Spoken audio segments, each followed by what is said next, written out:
Hi guys, welcome back to my channel.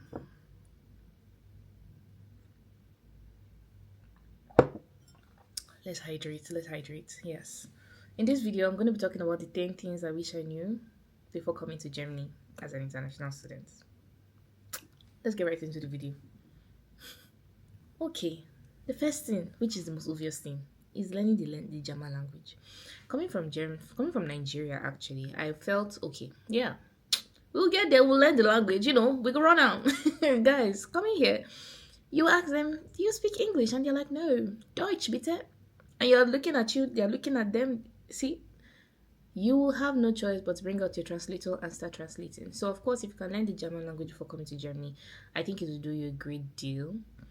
Of makes your life easier. Like even if you can say hello, hi, bye, ask some questions, wie bitte, just to yes, sometimes wow them, even though they are the owners of the language, wow them.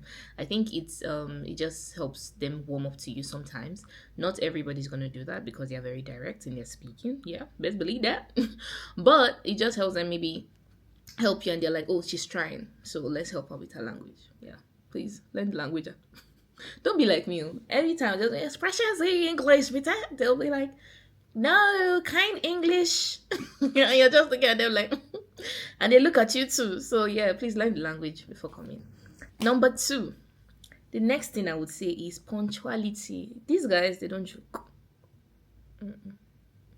And why I think it can be a stereotype in some places, majority, I'll say like 90% of Germans are very punctual people. Yeah. If you book an appointment, be there, like leave your house an hour, depending on how far your house is to the location, leave there an hour before.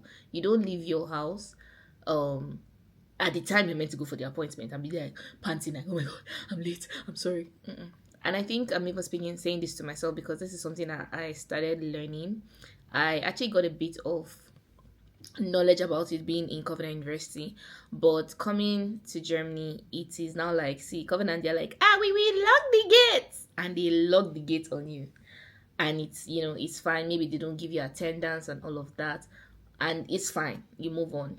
Some people, if it's bad and bad, they don't write exams. That can be bad. Please write your exams and go early.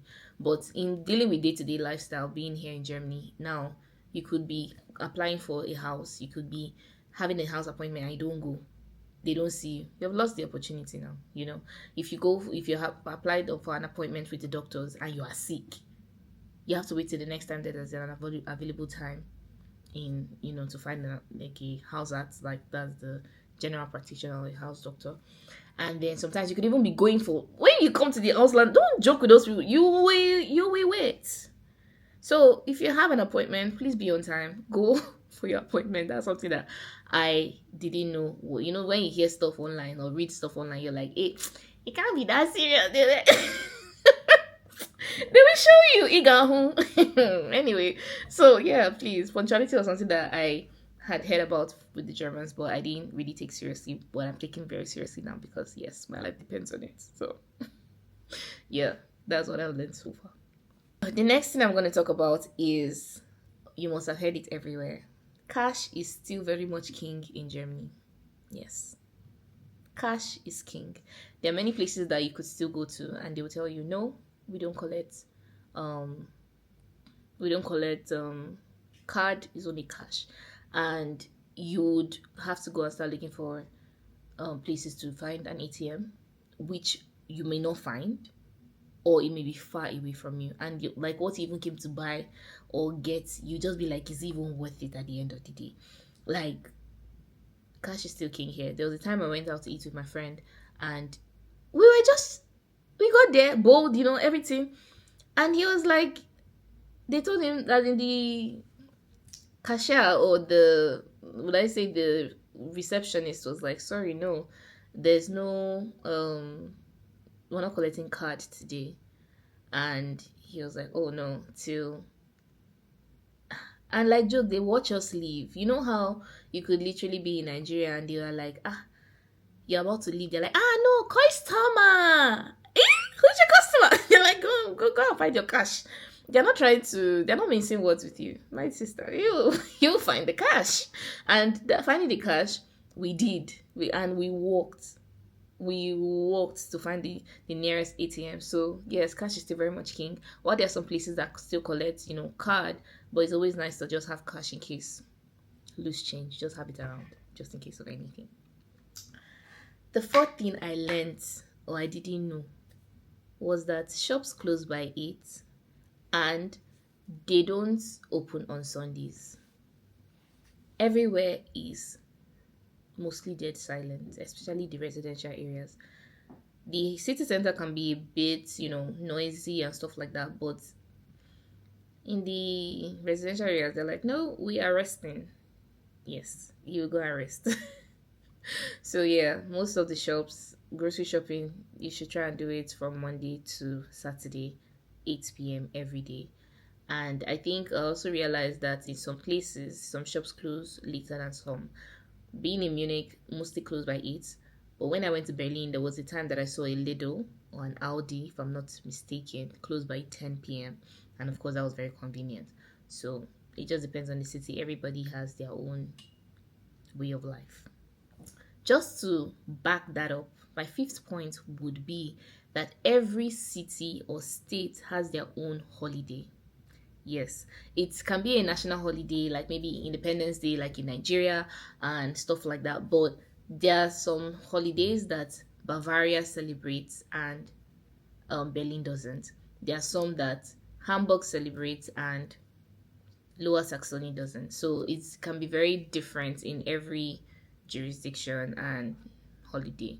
So yeah, that's something I didn't know. And sometimes you can be on holiday in your own state and you're talking to a friend in Berlin and friend is like, oh, well, no, I'm going to work. Or you're like, hey, sorry, like I'm resting today. So yeah, every state has their own way of life and doing their own thing.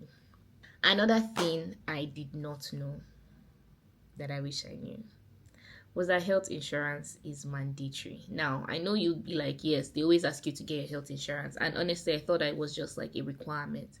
And then when you get into the country, you're like, hey, please, the Lord has given me, has not caused me the spirit of sickness.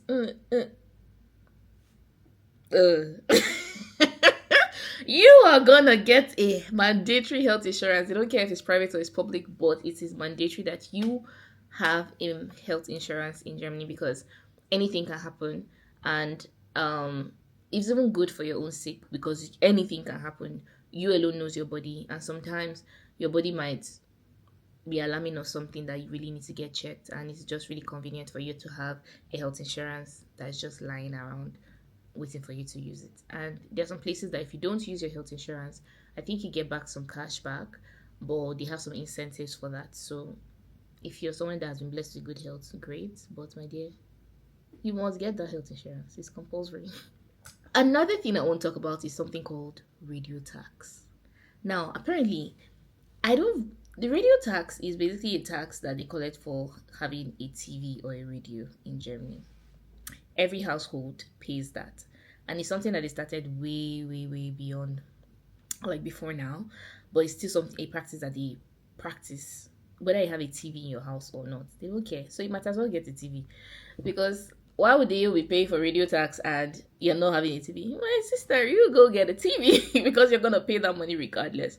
But if you're actually in a shared apartment, you could get to split that with your housemates, in the rent, and yeah, it could be nicer that way. But either way, everybody, every household is paying the radio tax. Another thing I didn't know, or it was unique to me, was that there's something called drugstore and there's something called apothec. So the drugstore are like DM, where you get to buy all your groceries. You could buy some groceries, but mostly like packaged goods, and you could buy your toiletries. That's usually where I go to buy my toiletries, and there are different franchises around the whole of Germany. They have amazing products. I really like products from DM because they have their own product called Balia. And Balia, they literally have everything you're looking for. They have their own shower gel, they have their own, mask and all of that good stuff. Like they're literally gonna take care of you. So yes, so the drugstore is different from the apothec, which is also the pharmacy. Now the pharmacy has all the drug related things that you may need. Um, but they don't sell. I think some sell toiletries, but they're very, very limited. No, I don't even think they sell toiletries. While the drugstore sells your toiletries and everything that you need for your everyday care, and they still sell like supplements that like magnesium, zinc, vitamin C, multivitamin and all of that. So yeah.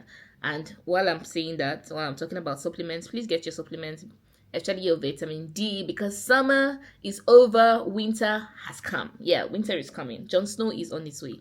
And now we have to be taking our vitamin as black people because we're coming from a humid country, and it's not going to be so humid in the next 4 months. What am I saying? 4 months?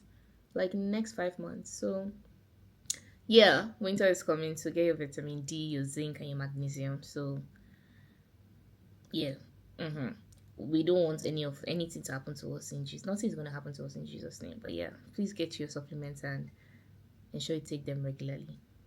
Seasonal change in social life. So this one, I think it's not the way I spoke about, going outside. We're outside. It's summer. We're outside. Summer is here. We're outside. And now winter is coming, and I'm already like, yo, winter is coming. We're gonna be inside. The weather is cold, and it's cold for any activity at this point. Yes, I think there's a social life change that is affected by the seasons of, the weather, the seasons. And of course, in summer, there's everybody. In fact, there's no space for you to breathe because everybody's outside. There are games, there are activities, parks to go to, the water park, displays that everyone wants to see everything. And of course, there's still some very much determined people that still want to go out during the winter. I am going to be learning to do that because I've not experienced Christmas markets in this Germany because of cold. What is making me scared of the cold? It's cold. Where are you? We're gonna go outside and see the Christmas markets because that is something that Europe has and Germany has so many that you could visit here in Germany. So yes, I noticed that there's a lot of seasonal changes that happen. People are a lot more quieter during the winter period, and of course more expressive, loud, social, back and forth in the summertime. This one is kind of like a social skill, or is something that I think everybody should know, which has to do with personal space. Germans, I would say, like their personal space, and it's kind of like something that has been unspoken because you get into the train, you see maybe there's a four-seater train, and you see one person in a four-seater. I think normally I notice that people you don't go and sit directly beside the person immediately until maybe it's bad that the whole place is really full. Then you can now sit on that seat. But mostly, if you see someone already seated, try to sit opposite the person or opposite the person adjacent to the opposite, like the seat opposite the person. That's where you should sit. You don't have to, of course, but it's just, I think, maybe a social etiquette or something that people try to uphold. But yeah, please, if you know that the train is full and you need to sit down. Everybody will be all right. As far as you're not being or constituting a nuisance to that person, then please go ahead to have your seat. So yeah, these are the unique things so far that I think have been really interesting for me to find out in Germany, and I hope they will help you navigate through your understanding of Germany and maybe even deciding if you want to come here or not. But I just want to debunk that there's always somebody somewhere in the comment section, not necessarily here, but in some comment section, they're like, oh, when someone talks about a certain country, they're like, oh, they play, they work for that, like that, and all of that. Don't let anybody discourage you from your dreams because of certain norms that you've heard of. If you are determined, you have a goal that nobody else shares with you, please ensure that you see your goal to the end. So yes, thank you guys so much for watching, and I hope to see you in my next video. Yes, we're gonna have a lot of sit down now because summer don't finish, winter is here. Thank you very much. Ciao.